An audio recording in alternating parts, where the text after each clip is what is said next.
Video.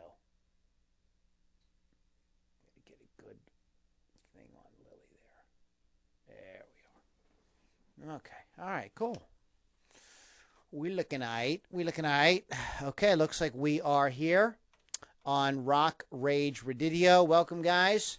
And we're going to be talking about a weird topic. I don't know. Like, I'm trying to plan this shit out a little bit more. And so I picked this one. I don't know. We're good. We'll just make it happen. We'll just do our thing, and I'll turn that down. And who knows how it's all going to work out. We hope you guys join in. If you have any ideas on this, you want to talk about anything on it, please feel free to jump in. We're going to try to start right on time, so I'm going to kick it into gear right now because we've got a lot to do tonight. Okay, so we have that set up. And I have some El Musico to play, and I've got bands and the whole 9 yards. So let's go ahead and do this thing. Today on the Ludini Rock and Roll Circus Hard Rock and Metal Show, albums that were a complete disappointment, like follow-up albums that were a complete disappointment after a really strong debut. It's a little bit of a mouthful. We're going to see how it goes tonight. Stick around. You're listening to the Ludini Rock and Roll Circus, changing rock history one podcast at a time.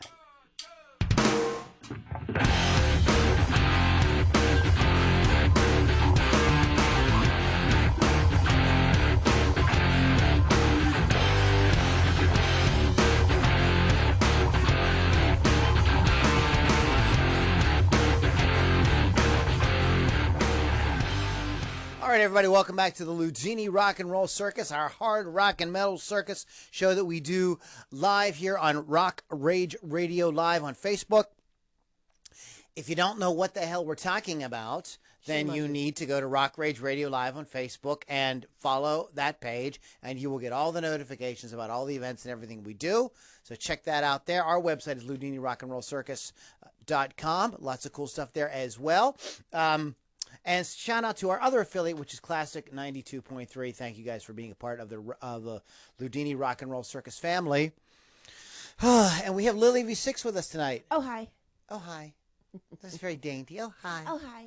Oh, hi. A little girly girl over there. All right, that's enough. Our resident rock and roll historian. So we're going to be having a good time tonight.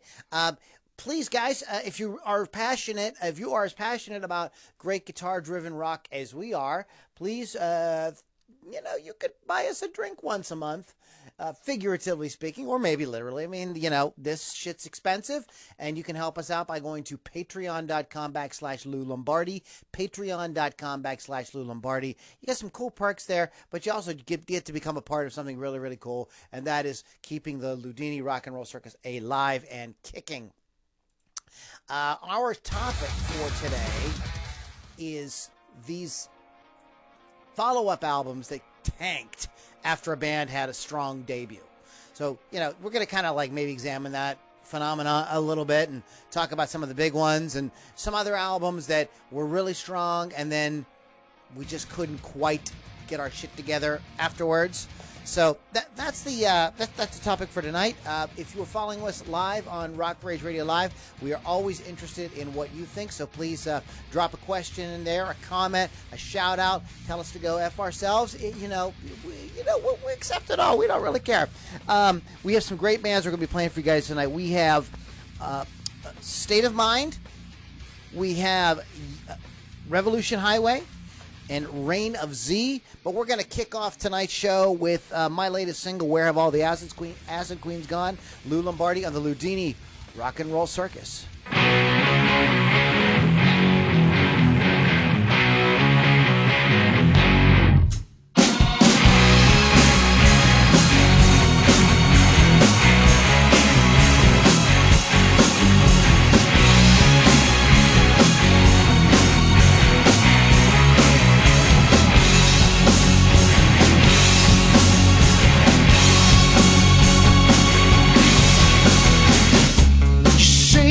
Future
is my latest single. Find out more about that. Hold on. That is my latest single, Where Have All the Acid Queens Gone? And you can check that out at LouLombardiMusic.com. Just go there and you can find all the stuff. All the stuff. Shout out to Chris Thunderwolf Dodson. Wolf's Customs. They do very cool painting of guitars and basses. So you want like a different kind of thing. You've got a guitar. You want like a crazy or a unique color scheme on, or a cool design or whatever. That is what they do. And you can go to, I believe it's wolfscustoms.com, and check out everything they've got going on. That Chris is the CEO, if you will, of that organization. Lily, you said we have some shout outs. We already got some people hanging out with us live. We've got so many people watching tonight, but couple of new ones. Pamela Mead, she says, whoop. Tuck Shepard, what's up? Samir Khan wants you to prove to him that you're not Scott Ian. I neither can confirm or deny. We've got I'm gonna botch this name. Miyuki Ingrid Asai from Brazil. Bill Damiano is watching. Josh Behrens is watching. Mike Riley. And Owen Harris has some 2 cents about anything Silverchair did after Frog Stomp. You're probably... I think that actually, that was not one that I was thinking of. But that's totally legit. That's too legit to quit. Oh, my gosh. Speaking of a follow-up. Wow. Can't touch this. I don't Not that anybody knows any of that stuff. You are listening to Loudini Rock and Roll Circus. LoudiniRockandRollCircus.com is the website. Throw us a bone over there on patreon.com/Lou Lombardi. Special request from our rapper friend, Loudini Rock and Roll Circus raps. Rapper P Nice wants to tell you, hit us up on Patreon. Rapper P Nice. Wow. You don't know Rapper P Nice? I'm done. And it's time for me to go home. That's my rap band, That's P Nice. That's Yo, I'm P Nice. Anyway, I went to see Static X last night, as I'm sure everybody saw on my Facebook. Sold out show. They've been selling out everywhere. I went to review Static X. Well, what is your review? Give us the... My review is they did very well. They paid very nice homage to Wayne Static. But I was terrified of the singer actually wearing a Wayne Static mask during the entire show. Creepy. It was weird. And I did not see it coming. I wish somebody would have warned me. But it was kind of odd. But they did great other than that. Wednesday 13 was also there, and I love them. So check them out if you've never heard them. As well as Dope, Devil Driver, and Raven Black, who I know. Oh, you like. what did you like, Raven Black? I loved them. I think they put in a great. She is super cute, and I don't necessarily like all of her props, but it was still fun. Rapper P Nice even likes it. And there it is. So, would you recommend people go check out Static X if they come? I think if you have a chance to see that show, you're going to love it. Literally, it's been selling out every show. I was worried, though, because Scranton PA's show canceled because the stage wasn't big enough. And I'm like, well... Oh, I'm sorry. Where was the show again? Jurgles. It was at Jurgles. Yeah, okay. And I was worried because Jurgles stage isn't that big either. So I'm like, oh, God, please don't cancel. But they did not cancel, so if you have a chance to see it, I recommend it. It's a fun show. Okay. All righty. Lily's review of the Static X show. The singer... What's his name? He's Zero. What's he called? By Zero. Zero wears a Wayne Static mask. Yeah, it was a little scary for me. I'm not a mask person anyway, but there that was. Are you into Slipknot at all, or? Yeah, but I don't like their masks. Oh, you don't like their mask. You like the music, but not the mask. Yeah. I don't want to see it. Well, they've been on the Howard Stern show saying that, groupies always ask them, no, keep the mask on. No, I can't do that. I'd be like this. ICP says the same thing. The chicks want them to keep the mask on. Chicks. Yeah, I said chicks, all right? You're allowed. Deal. This I'm is old our school. show, damn it. I'm almost a senior citizen, so I can say chick. So I do get AARP now. Oh, for a little change of pace, I'm going to go see Skynyrd on Saturday. So. Skinner's innards. Really, Lily? Really, Lily? Yes. So, what is your favorite Skynyrd song? No. So you don't even know Skynyrd song. Yes, I She's do. one of these people that like goes to see the best. And I love them. I was in a band with a singer who will remain nameless, who showed up with a Yes T-shirt on, and we were like, "Name one Yes song."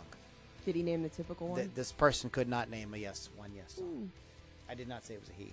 Oh, she. I didn't say it was a she. In today's world, we cannot. You said chick, so I don't even want to hear it. We can. Well, I'm trying to get with today's world, but I hate to be typical, but I'm it's too. Freebird. Yeah, a reverb, free bird. Freebird. I know that's typical of me to say. I got your free bird right one here. I like. And that's the only time it's appropriate to yell out, play Freebird at a show. Is it an actual Skynyrd concert? Please don't yell that at a Static X show. Do we have do you have Skynyrd on your list as with any records? No, I don't know if you got into. So we're talking about bands that just couldn't follow up. They put out a great record and I know you don't have.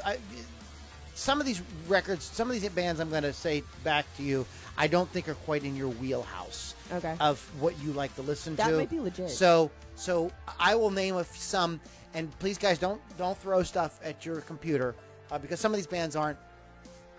You guys would know who they are, but they're not typically like the kind of music we would play.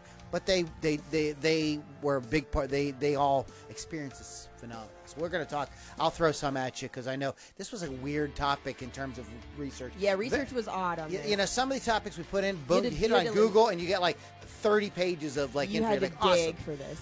This we had to do some digging, and we're not very good diggers. So Depends on my day. yeah. So it's just how good. So what do you got on your list? Let's crack one open here. I'm gonna go ahead and say Weezer's Pinkerton is one of the ones.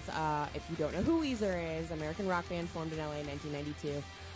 When they did this album, they sort of went darker and more abrasive on the sound. It was a commercial failure at first and received mixed reviews. Of course, now it's a cult classic and everybody loves it. It's like the best emo album ever. But the backlash was so bad that the band actually took a hiatus from working. And even the release of their catchier second single didn't help boost sales, but the songs were El Scorcho, The Good Life, and Pink Triangle.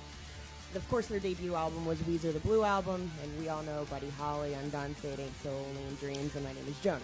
Produced by Rick Ocasek, correct? I believe so, The yes. first one, yeah, and they did not have Rick on the second album. Yeah. And that can be a thing, switching producers. That Yeah. can really kind of like throw your game off. And they switched the sound completely, which doesn't always work for a band. Sometimes that works, sometimes it doesn't. It's like, do you have Beastie Boys on your list? I do not.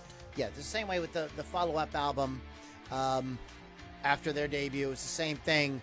They changed their sound around, and they went with a more of a. I believe they worked with the Dust Brothers, and that sound hadn't really Caught on yet. Okay, so they changed from their sort of like rock rap kind of thing to more this like it was very kind of cool. It was kind of experimental, kind of showcased the fact that they were forward thinking, trying to be a little bit more artistic with it. It didn't really go anywhere, but eventually it kind of all came back around. That sound kind of caught up with the times, and when they did their third album, it and then they kind of came back on track. So that can happen. What else you got on your list? I also have the Killers, Sam's Town from 2006. If you don't know who they are, American rock band formed in Las Vegas in 2001, and they were one of the biggest bands of the 21st century and the most successful act out of Nevada. They've performed in over 50 countries, 6 continents, headlining venues like Madison Square Garden, Wembley, Glastonbury, the whole 9 yards. Now, their first album, their songs, it was Hot Fuss, Mr. Brightside, Somebody Told Me, Smile Like You Mean It. These songs were all club favorites. Like, you could go to the club and dance to them, and everybody had fun, and it was very upbeat and happy. They were a little, for the second album, Sam's Town, they were a little too eager to hype up the album, calling it one of the best in the past 20 years. Kind of way off the mark on that. It quickly disappeared off the charts, and critics hated it. And we don't always agree with the critics, but it kind of sucked. So it was. I think they were way in over their head on it. Maybe they were just too excited to get a second album out. But the songs were When You Were Young, Bones, Read My Mind, and For Reasons Unknown. Very forgettable songs. If I wouldn't even. I didn't even know I don't remember them. That was one of the bands I wrote in the blog description for this. So you hear an amazing debut album by a band, and you can't wait to hear the follow-up. You're completely stoked when their next album comes out. You download it, only to discover that it just doesn't measure up to the greatness of the first album. Maybe it even downright sucks. And that was my feeling about the Killers. I was like, guys, I know I have a pretty eclectic taste in music, so I like bands like the Killers. I know that's They're not fun, with though. everybody's wheelhouse, but I mean, I thought, oh my God, this band is really doing something very cool. They're another band that's kind of owes a little bit to Queen in the way they kind of do the stuff with the vocals and the songwriting and the kind of more orchestrated type rock. And I thought, oh my God, this is amazing. And then I was like, what happened to these guys? Like they kind of like. It's kind of like it just kind of like faded away, like because their like second the coyote record off the cliff. Yeah, it just didn't. It didn't really happen for anyone. I think it was pretty pretentious to say, "Oh, this is going to be the best album in the last 20 years." Stop that before it comes out. You don't say that. And I'm sorry. What was the name of that? The follow-up album? Again? The follow-up album. For It's so forgettable. We can't. Sam's Town. Sam's Town. Yes. Like Sam's Club.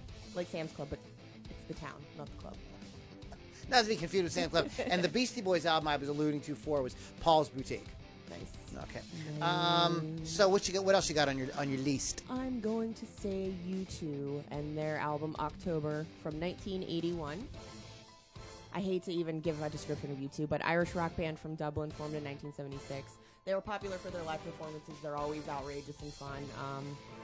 They do elaborate tours. They decided with this album, however, to change what was already good to something completely different.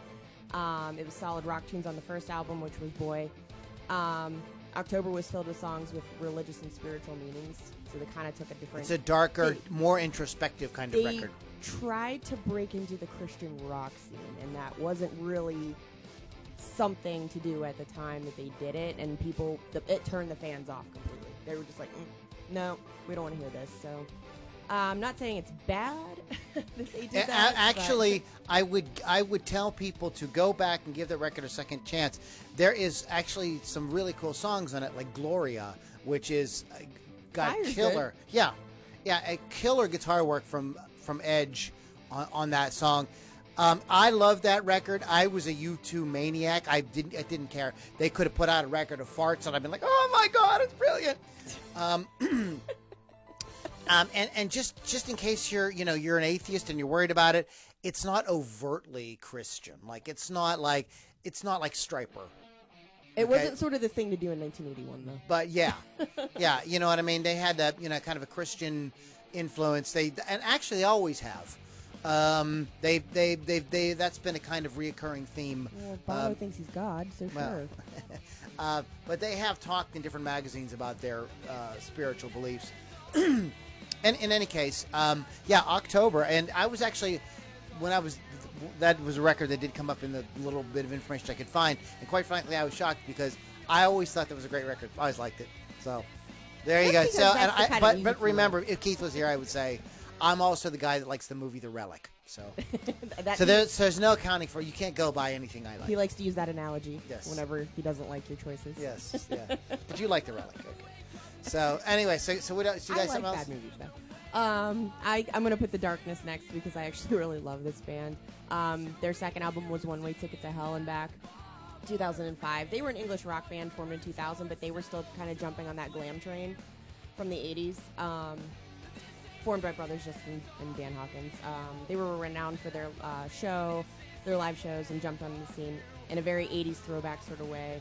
Were fun to watch perform. The songs were amazing. Unfortunately, critics kind of saw them as a joke band, kind of like Steel Panther is now. Once the second album came out, people were over them and the whole glam persona. I mean, it was 2000 or 2005. It's like kind of post grunge. Wait a minute. When did the first album come out? 2003. I thought I remember that record. That wasn't a 90s album? Oh, man. This goes to show you, like, how funky memory and can they be. were sort of dated, though, because they were doing Well, 80s see, and I know people compare, but they don't sound like the 80s to me. I think they do. sound like to me, they sounded more like the 70s glam rock. I heard a lot of Mark Bolan and what they were doing. I heard Queen in the lead singer. What's the singer's name? You don't know his name. Justin or Dan. He has. I don't know which one He it is. has. He has a really great voice. He's got a big voice, kind of like Freddie Mercury. I never really, to me, I thought they were more of a '70s glam kind of throw. Not so much. I didn't hear any Rat or Poison or Bon Jovi what they're doing. I heard more, like I said, the bands I was just Right. mentioning, like T-Rex and bands like that. And what was the name of that follow-up album again? One Way Ticket to Hell and Back. And of course, the songs were One Way Ticket, Is It Just Me, and Girlfriend on that one. It was the second album to Permission to Land.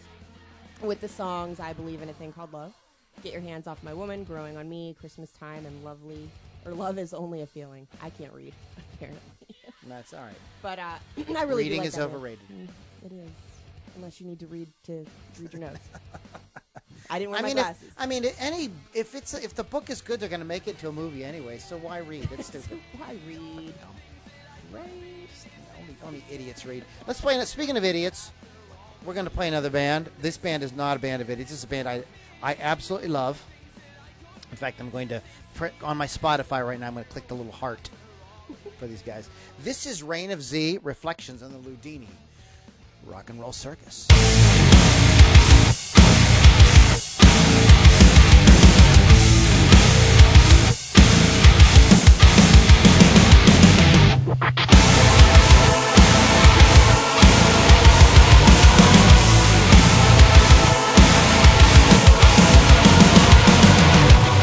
Sometimes betrayals burn until stuck in my head, hanging on by a thread. Can't help but wonder if I'm better off dead.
Reflections by Reign of Z.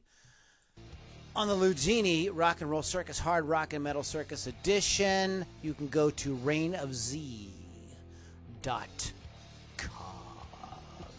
Great band, Pittsburgh, originally Pittsburgh based. I believe they are in L.A.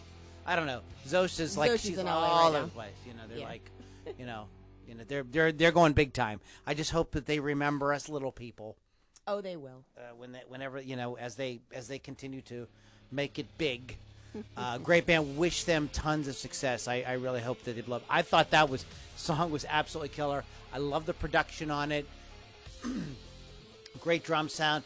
Drum sound that reminds me a little bit, and I wonder if this is what they were going for a little bit. I mean, the song is very modern sounding, but the drum sound kind of took me back to that Pyromania Def Leppard drum sound. Sort of has that, Lynn drum kind of vibe to it. Really heavy riffs, great vocals, great lyrics. I mean, everything about it is amazing. Their drummer has both his arms. Though. I thought you were going to say their drummer has no arms. That would be amazing. Yeah. So, do you ever see that that website? People post links to it all the time on Facebook. The Hard Times. No. And one of them was. It's always these like joke art. They're not true. kinda It's like like The fake. Onion? Yeah, kind of like that. But it's usually more like pop culture stuff. And one was a few weeks ago. It was like Def Leppard drummer cuts off other arm just to prove that he doesn't. Need That's how anything. great he is, or something like that. That he can play with no arms. So, anyways, Ludini Rock and Roll Circus, guys, welcome back. Please go to Patreon, patreon.com/Lou Lombardi. Throw us a bone. We do appreciate it. Shout out to Rock Rage Radio and Classic 92.3 for being affiliates and getting the word out and helping us spread the word about great guitar-driven rock. This is where you're going to hear bands just like Reign of Z and the other bands that we play right here. We are talking about those records, those bands that put out a record, and it was awesome, and then they just Those sophomore they slumps. just they couldn't get it going again. What the heck, guys? Huh? What's the matter with you? So, you got a few more there on your list. I do. I'm going to talk about Candlebox now. American rock band formed in Seattle, Washington in 1990. Their second album was Lucy, which came out in 1995. Not that great, not even that memorable. To tell you the truth, when someone told me about that today, I said I didn't even remember that album at all. Because their first album was awesome. It had like the Far Behind, You, Blossom, Arrow, those types of songs, which were all very popular, and I like to hear at the shows, which I'm going to see them again. Awesome. But the other one, the track listing, I don't even know any of these songs. Simple Lessons, Drowned, Lucy, Best Friend. I don't know any of these. So, and it didn't sell nearly as much as the first album, and they play everything from the first album anyway. So. Of course. Yep. Candle by Lucy by Candlebox. A total like It went, snoozer. "Bye." Yep. Things did this happen. Sometimes, first of all, guys, and let me say that again. You should follow if you're. I know you're not a big YouTube person, but you should seriously follow Stevie T. Stevie T's he's like Jared Deans. He's a heavy metal comedian. Okay. It's really good. So that he does stuff like that. He gets tongue tied all the time, makes goofy sounds. Anyhow, I've been listening or watching YouTube more okay, cool. lately. The struggle is real to follow up an album. It's like the pressure is insane on these bands. A couple things you have to keep in mind, especially on a really strong debut. These bands probably wrote these songs a few years before these songs made it onto some kind of major release that was going to make it to the radio. So, and they were also playing these songs live a lot. So they had years, literally, tweak them around, adjust them, fix them up, tweak them, say, no, I don't like that, put this here, put that there, mess around with the arrangements. So by the time they get to the studio, they get their quote-unquote big break, those records are really honed really, really, really, really, really well. Then it's time to do a follow-up. And it's supposed to be just as good, if It's not supposed better. to be just as good, if not better. That's so no pressure. No. No, not at all. You know, if it sold 10 million, it better sell 20. No pressure. So you have that on you. You've got the pressure on you. And then you don't have songs that you've been playing for 5, 6, 7, 8 years. No. You've got songs that you've got to write and get out maybe within 18 months. So you have less time way less time to make more money. Yeah. It's really freaking hard. It's something that is a problem for bands. It's a situation. It's a totally real thing in the industry. And I think the move towards shorter records like EPs or just putting out singles is kind of smart for your creative stimuli, your creative mechanism in your brain, because you can really perfect one thing and get it really, really good. And there's not as much pressure. So if you put out 6 singles throughout a year, well, you know, you've got an EP worth of stuff, and you've had the time to really concentrate on one song and get it really, really good, and play it for friends, have other musicians come in and help you tweak it around, maybe work with a producer, and just nail that fucker. There's just not as much pressure. Also, the production nowadays is easier because you could put together a home studio and pretty much fool any person, any John Q. Public out there into thinking that you went to LA and, you know, it's some big studio.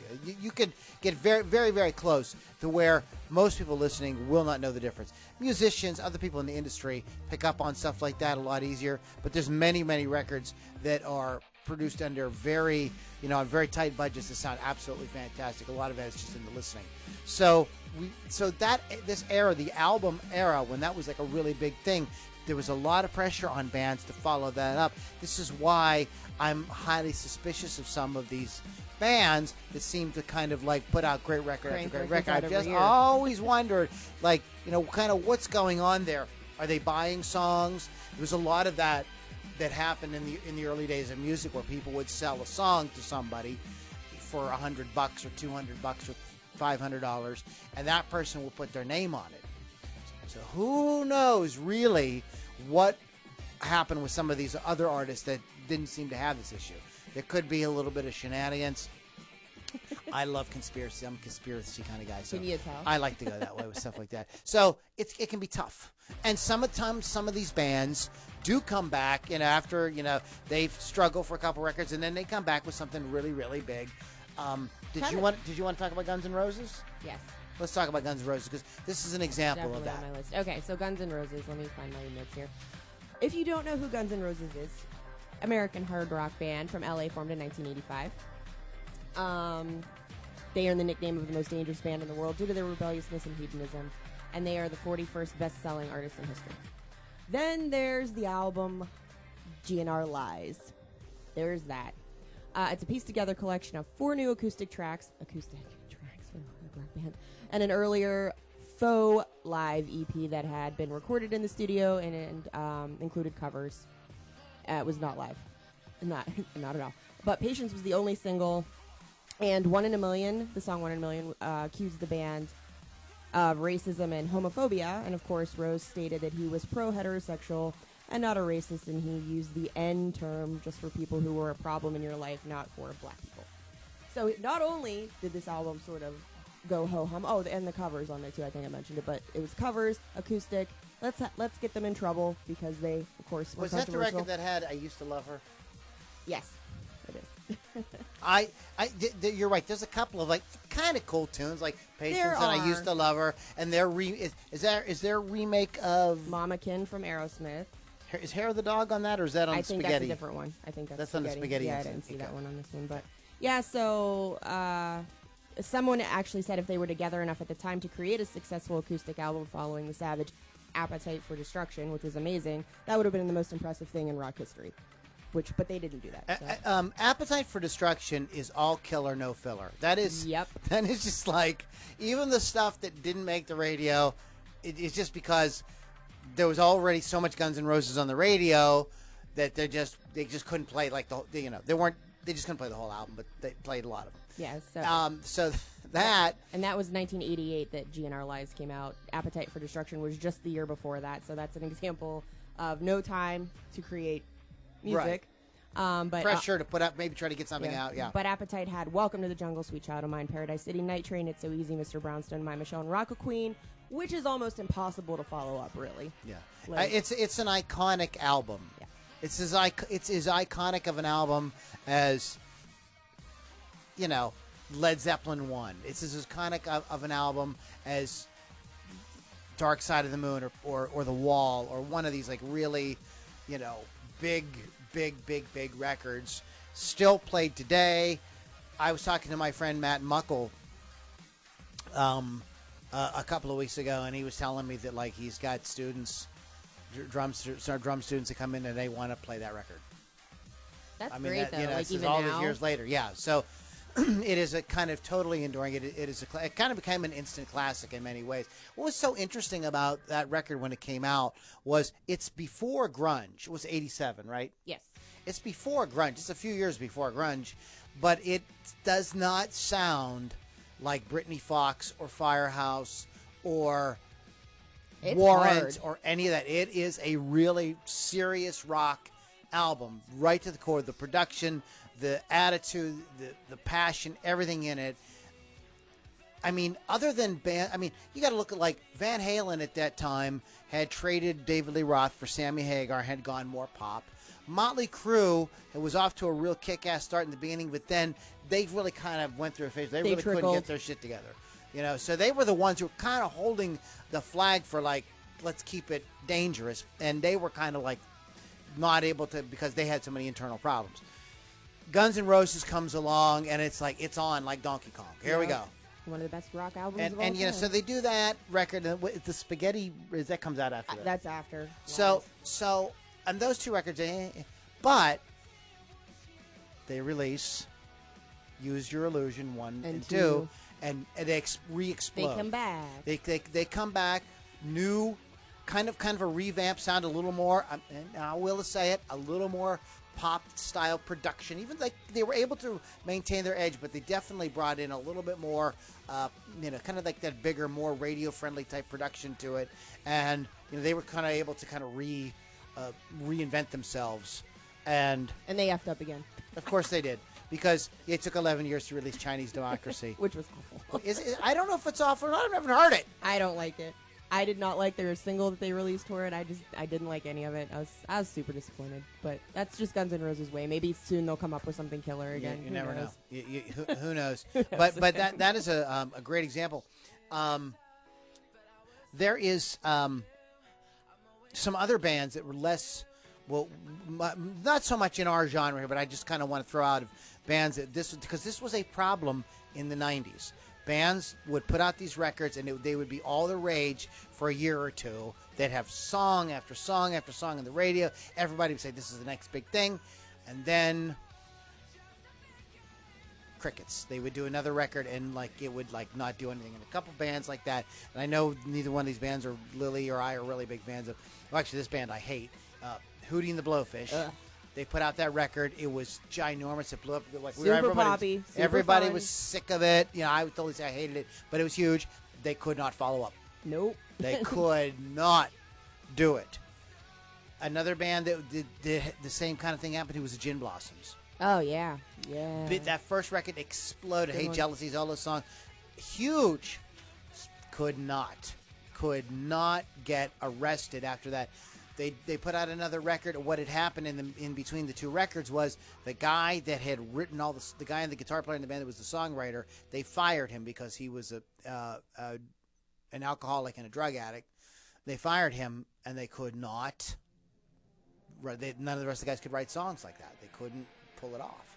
So that was a '90s thing then. yeah, that was a 90s. It was, I know that Jagged Little Pill was not Alanis's first album. She had those records she did in Canada when she was a child actor and everything. Yeah. But let's call that her first major Her release. first major release. But her follow-up records, she had singles here and there, and she's able to kind of keep a career going. But she never did anything that equaled Jagged Little Pill. No. That's one of those records where That's because she wasn't angsty anymore.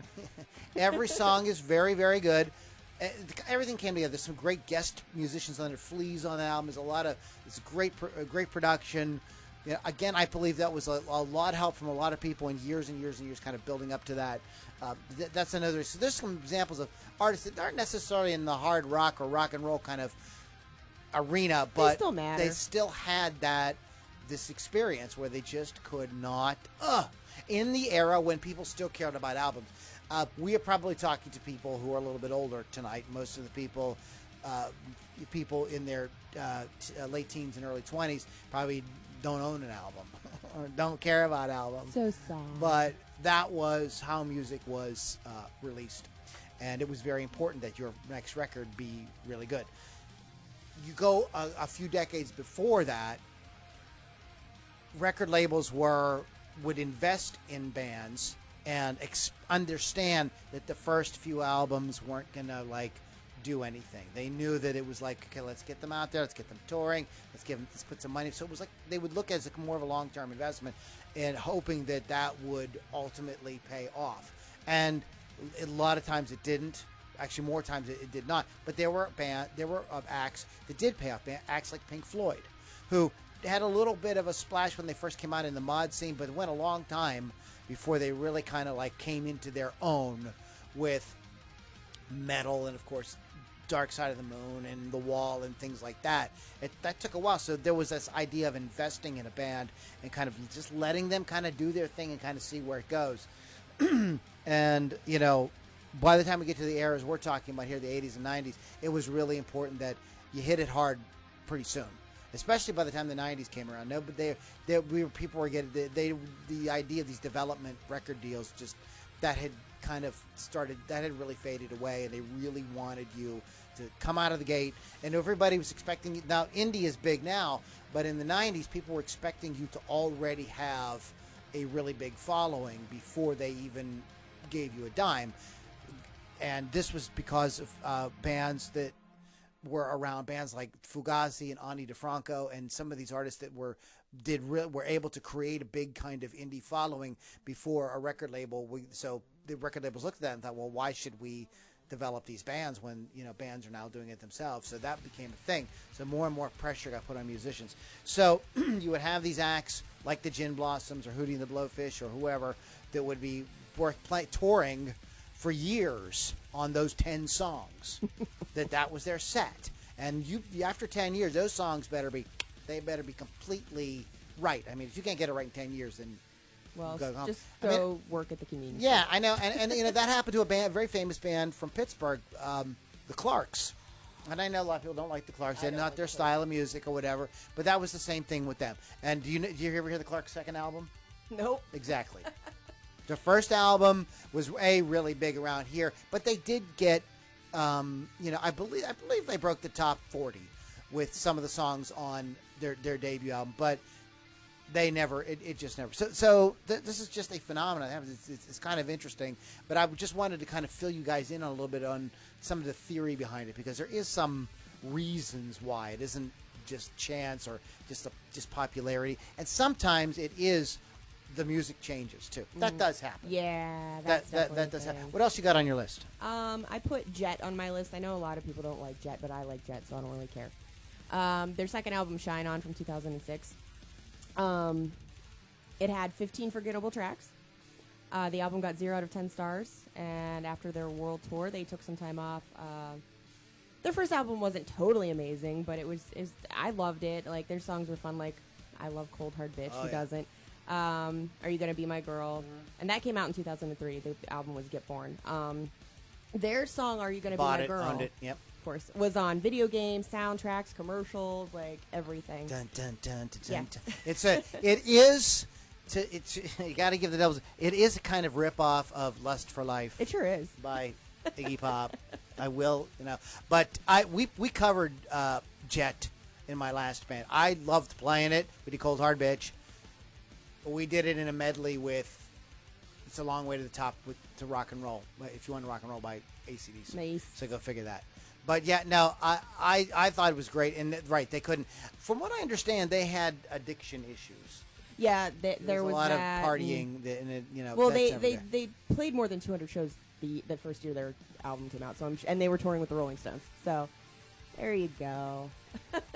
That could cause problems too. It might. It might. But yeah, I mean, they just it got off to a horrible start. It was like I said, 15 for very forgettable tracks on that album, and even the critics hated it. People hated it. And I mean, do you even remember any of the songs? No. Put Your Money Where Your Mouth Is, Rip No. It Up, and Shine On. No. Those are the songs. No, I have their first album, Which is awesome. and I loved it. I don't Played care what the shit anyone out of says. that. Absolutely. Fight We're gonna rock out with Revolution Highway. We played these guys last week. I can't get enough of them. Revolution Highway, Young and Wild, and the Ludini Rock and Roll Circus.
That's Revolution Highway, everybody. Young and wild. Like Wild Stallion. Right? No? Right. Right. Right. Well, bloody right. Oh, shit. Okay. So let me go ahead and give you a little bit. We opened the show with me. You can go to LouLombardiMusic.com. We had our longtime favorites, Reign of Z. After that, reignofz.com. And that was Revolution Highway. You go to GrooveYardRecords.com /Revolution Highway. We're going to be closing up here in a few minutes with State of Mind, a new track from them. I believe the ones we've played from Revolution Highway, Reign of Z, and the one we're going to play from State of Mind are all ones I don't believe we've played on the show before. So we have some regulars here. I don't play new bands every week because if I do that, then do you ever get to hear these songs? Like, you kind of need to hear the songs a few times, especially when you don't know the bands, right? Agreed. You can't just hear something once and so One and done. So it's not so if you say, well, play some of the, we do. We start working in other bands as we go, but I do like to each week play something that's somewhat familiar so that you guys can get a handle on what's out there and you can learn to really kind of fall in love with it. Because, hey, look at it this way. Most people don't fall in love on the first date, right? Got to get together a few times. Oh, so that's what I we're don't doing. know. So that's what we're doing. We're introducing these bands a few times so that you can, in time, get to really fall in love with their music. We've been talking tonight about these debuts, or excuse me, these follow-ups to these debuts that just took a shit. Just like, just In the crap. yeah, they just went right in the crapper. And there's several of them.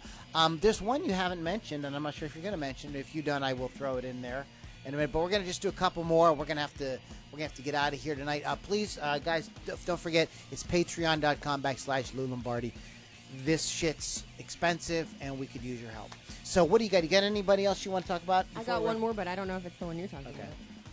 I'm going to talk about Meatloaf's Dead Ringer from 1981. Technically, it's the third album, but we're not going to count that crap he did with that chick from Hair. So we're going to count that as number 2, Dead Ringer. Follow up to Bad Out of Hell, which is obviously a great album. Bad Out of Hell, 2 out of 3 ain't bad. Paradise by the Dashboard Light. You took the words right out of my mouth. If you don't know who Meatloaf is, it's American singer-songwriter, record producer, and actor, known for his wide-ranging operatic voice and theatrical live shows. At the peak of his career, he was actually doing a lot of drugs, killing himself on tour, getting into legal battles with his former partner. And when it came to follow up Bad Out of Hell, he developed a psychological singing block, and Steinman ended up recording what would become Bad for Good on his own. So when it was, by the time Meatloaf was ready to sing again, the moment had passed, and American audiences were no longer interested, and his career would remain sort of bleak until he came to his senses and kissed and made up with Steinman. So People don't realize how many songs Jim Steinman has out there. yes. There's an Air Supply song. Really? Okay, this is a little funny. Sharon and I Yeah. were partying on 4th of July, and we're just listening to this Air Supply song came on, and I'm going like, God damn it! That sounds like it could be a Jim Steinman song. And I'm sorry, guys, it escapes me at the moment, but I googled it, and God damn it, if it wasn't, I mean, do you know the song? The Turnaround Bright Eyes. Yeah. Every now Yeah, that I knew that was. that's I Jim knew that was Steinman. him. It's All Coming Back to Me Now by Celine Dion. I knew that That's was Jim him. Steinman. There's Well, you can tell he's got a. there's a certain thing. style, yeah, and they do all these cool chord progressions and stuff like that. The song, I do not know the name of the album, but it has the song. You mentioned the album, Bad for Good. The Rock and Roll Dreams Come Through was a big hit for Jim Steinman. Jim Steinman actually sang because Meatloaf didn't come and do any singing on what was supposed to be the follow-up. Yeah. So, right. So, yeah, he just kind of like floundered for a long time. But he did coast a very long time on Bad Out of Hell. Yeah, which he. I mean, like, easily. that album is like, that is, can you say masterpiece? That is one of those amazing records that just, kind of keeps on giving. You can go back to that record again and again and again and always really enjoy it. It's got kind of something for everybody. It's got enough pop in it. It's got enough rock in it. It's got even got, I mean, some of the, like It's the song, epic. the song Bad Out of Hell is like almost like progressive. So it's different parts. Even Paradise by the Dashboard That Light. song, if you get me drunk enough, I will sing it on karaoke night. There But you you go. have to get me drunk enough. You have to That's get a Lily. lot of That's the drinks. key. So we got to get Lily out to everybody do buy a a bunch of duet. drinks. Yes, and we'll do it. So so that's the last one on your That's list. the last Okay, one. all right. So I'm assuming it's not the last one. no, I want to bring up one. I have to change this music in the background because this is. Is it driving you insane? Oh my God! I'm going to have an epileptic fit. But with your ears. Yeah. All right. This is a record I can't believe you didn't mention. I'm gonna. Oh, I didn't because I thought you were going to. That's why I didn't put it on my list. I call shenanigans. You want to see? It's Don't Look Back by Boston. I didn't think you were actually going to mention it. The to be honest. only song on that record that broke was Don't Look Back.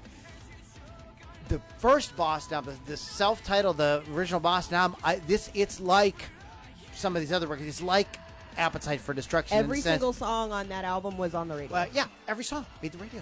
Every single song. I mean, amazing song. Song after song in there is classic.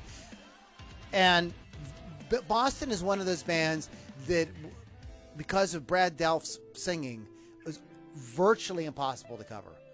Very few could. They're very hard to pull off good covers of that. So that really set them apart. And Tom Scholz's production and very unique and distinctive guitar sound really took everybody by storm.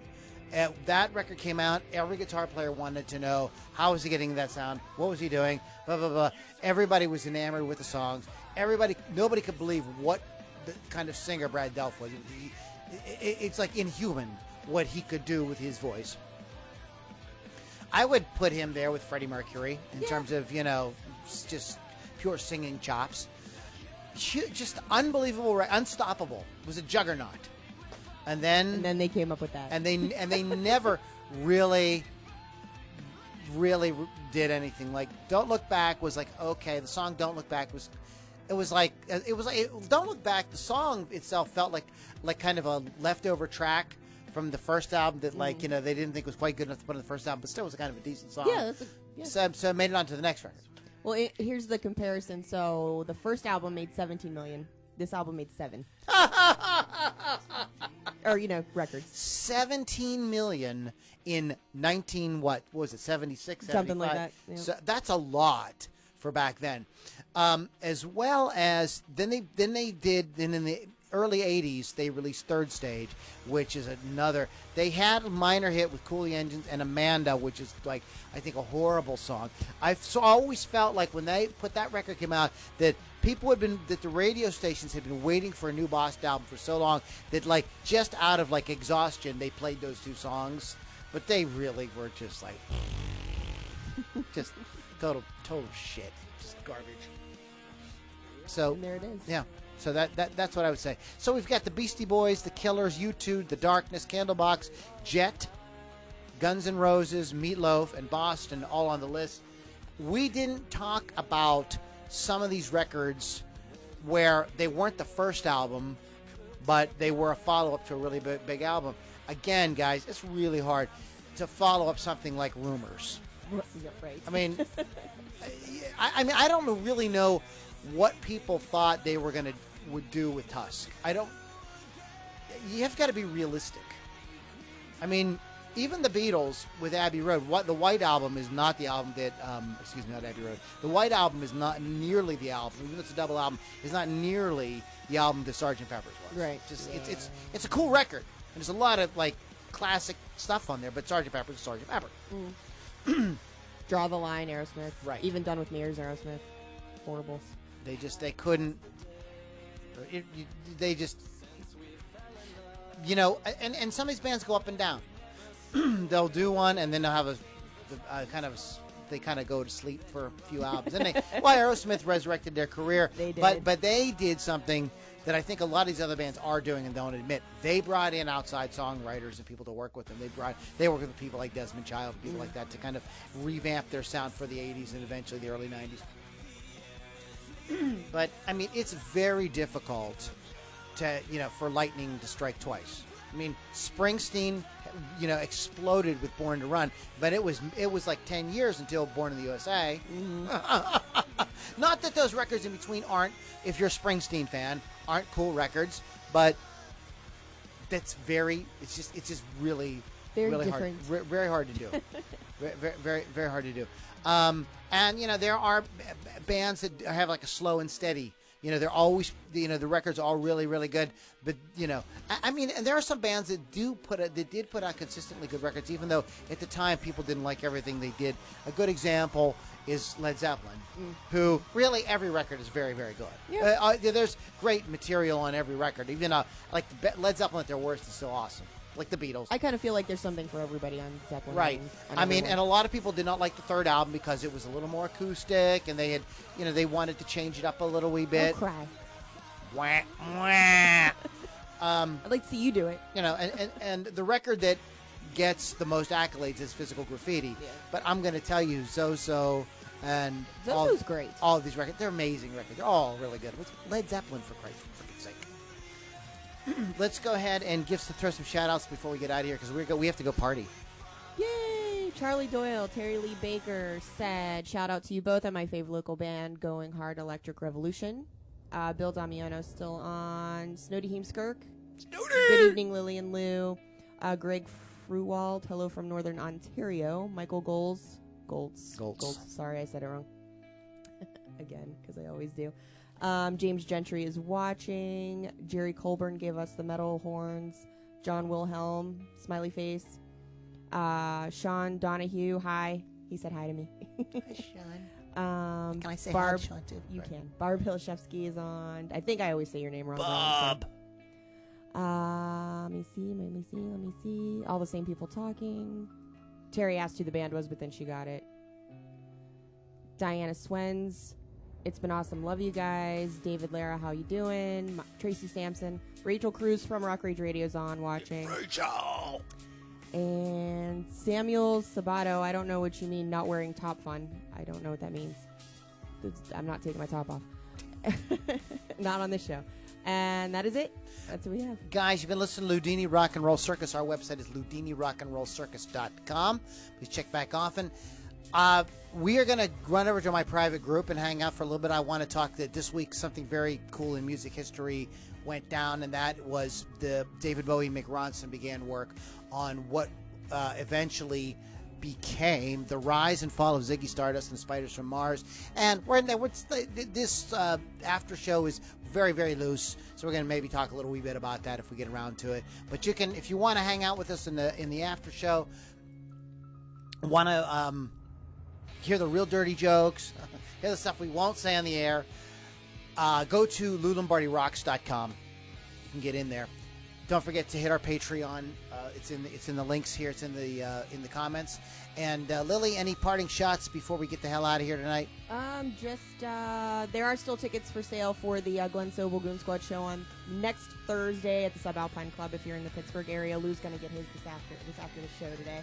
And I will be going live at Skinnerd at CMAC in Canandaigua, New York on Saturday. Shout out to Revolution Highway and Reign of Z for being part of the show tonight. As well as this last band we're going to play. This is State of Mind, and you can find them at reverbnation.com/stateofmind81. Guys, check them out. We'll catch you guys all on the next Ludini Rock and Roll Circus.